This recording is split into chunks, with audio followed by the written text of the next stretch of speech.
চাঁদপুর জেলা বিএনপির যুগ্ম সাধারণ সম্পাদক, চাঁদপুর ২ মতলব উত্তর দক্ষিণ আসনের মনোনয়ন প্রত্যাশী অধ্যাপক তানভীর হুদা বলেছেন, কোন জুলুমবাজ অত্যাচারীর মতলবে ঠাঁই হবে না।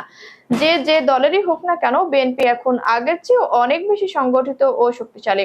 গুটি কয়েকজন সুবিধাভোগীর জন্য জনগণের দল বিএনপিকে প্রশ্নবিদ্ধ হতে দেওয়া যাবে না।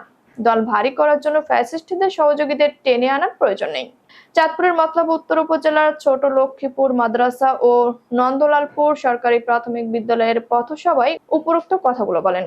পথসভায় উপস্থিত ছিলেন চাঁদপুর জেলা বিএনপি সদস্য ও পৌর বিএনপি সহসভাপতি আব্দুল মান্নান লস্কর, উপজেলা বিএনপি সাবেক সিনিয়র সহসভাপতি সরওয়ার হোসেন মজুমদার, বিএনপি নেতা আলাউদ্দিন সরকার, উপজেলা বিএনপি সাংগঠনিক সম্পাদক তাইজুল ইসলাম ইয়াজি, উপজেলা যুবদলের সাবেক সাধারণ সম্পাদক আমির হোসেন আমু, সাবেক সাংগঠনিক সম্পাদক কবির মজুমদার, উপজেলা ছাত্র দলের সাবেক আহ্বায়ক মানিক ফরাজি সহ বিভিন্ন ইউনিয়নের বিএনপি ও অঙ্গ সহযোগী সংগঠনের নেতৃবৃন্দ।